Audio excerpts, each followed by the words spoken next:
AK Singh और आज फिर हम अपने TGT SST की तैयारी करेंगे। और TGT SST में हम क्या देख रहे हैं, NCERT यानी कि NCERT कवर कर रहे हैं और हम क्लास 7th की NCERT देख रहे हैं यानी कि पॉलिटिकल साइंस की NCERT देख रहे हैं, जिसमें आपको मैंने पहले ही बताया था कि पॉलिटिकल साइंस में मैक्सिमम आपको कम क्वेश्चन मिलते हैं, ज़्यादा क्वेश्चन मिलते हैं सबसे ज़्यादा हिस्ट्री और ज्योग्राफी से।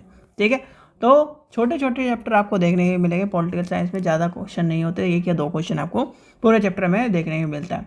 एक इम्पॉर्टेंट बात, जो भी बच्चा TGT SST यानी DSSS TGT SST या TGT SST किसी भी TGT SST और PGT पॉलिटिकल साइंस के लिए वीडियो देख रहा है तो वो इस वीडियो को पूरा देखे, अन्यथा जो और किसी वीडियो को देख रहा है या चैप्टर कवर कराने के उद्देश्य से देख रहा है तो कृपया ना देखें, क्योंकि इसमें सिर्फ TGT SST के स्टूडेंट के लिए ही ये वीडियो बनाई जा रही है, PGT के स्टूडेंटों के लिए। ठीक है, तो आज का चैप्टर है यानी 4th चैप्टर है हमारा, लड़के और लड़कियों के रूप में बड़ा होना।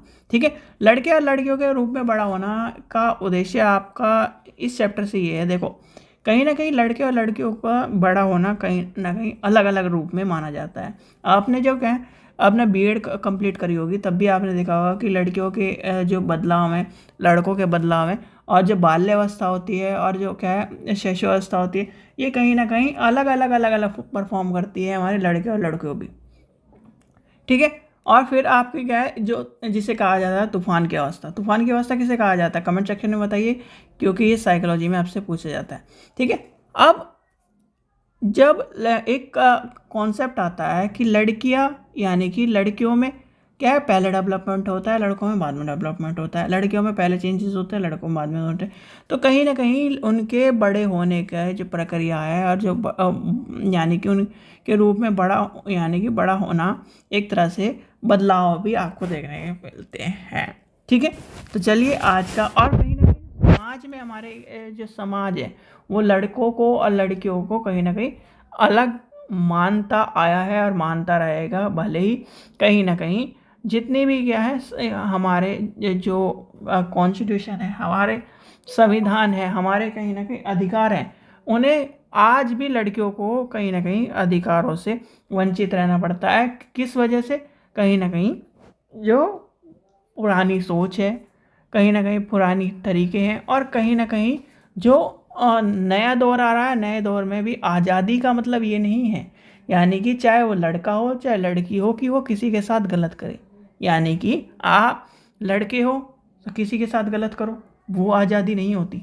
चाहे लड़की हो आप किसी के साथ गलत करो, वो आज़ादी नहीं होती। तो यानी कि हर चीज़ों को देखकर चला जाता है। तो इस चैप्टर में देखते हैं इस चैप्टर में क्या इंपॉर्टेंट है। सबसे पहले बात बताइए 1920 के दशक में यानी कि सुमुआ द्वीप के बच्चों के बड़े होने की बात कही गई है, और ये हमारे चैप्टर के लिए या हमारे एग्ज़ाम पॉइंट ऑफ व्यू से बिल्कुल भी इम्पोर्टेंट नहीं है। ये कहानी हमें जब हम TGT बन जाएंगे तो हमें पढ़ानी है बच्चों को। ठीक है, जो इम्पोर्टेंट चीज़ है यानी कि जैसे कहानी गई है मेरी माँ काम नहीं करती, तो इसके बारे में कहीं ना कहीं इसका बताया गया है और ये जिक्र किया गया है इस कहानी में। ठीक है, अब ये एक जो कहानी है यानी कि जो आपने 2 कॉन्सेप्ट सुने होंगे, एक होती है हाउस वाइफ का कॉन्सेप्ट। ठीक है, यानी कि क्या है एक मदर यानी कि जैसे आपके क्या है सीधे सीधे कॉन्सेप्ट समझिए। देखो आपके पिताजी क्या है जॉब कर रहे हैं, क्या कर रहे हैं, पापा जॉब कर रहे हैं, बाहर जाके क्या कर रहे हैं, धन कमा रहे हैं। आपकी मदर क्या है, हाउस वाइफ है।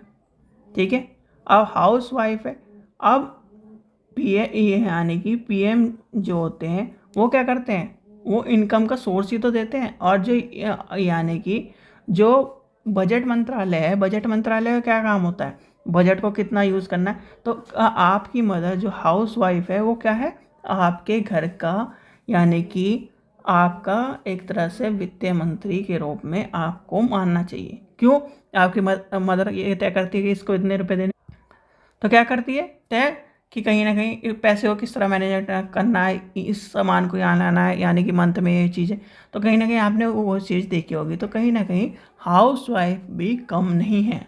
ठीक है, तो इस चीज़ का ध्यान रखना। चलिए इम्पॉर्टेंट जो चीज़ है इस चैप्टर में, एक ये चीज़ इम्पॉर्टेंट है, और ये आपसे क्वेश्चन अगर पूछा जाए तो आपको पता होना चाहिए दोहरा बोझ। तो ये क्या है, बहुत सी स्त्रियां, जैसे कि कहानी में आपको क्या है इसकी, यानी कि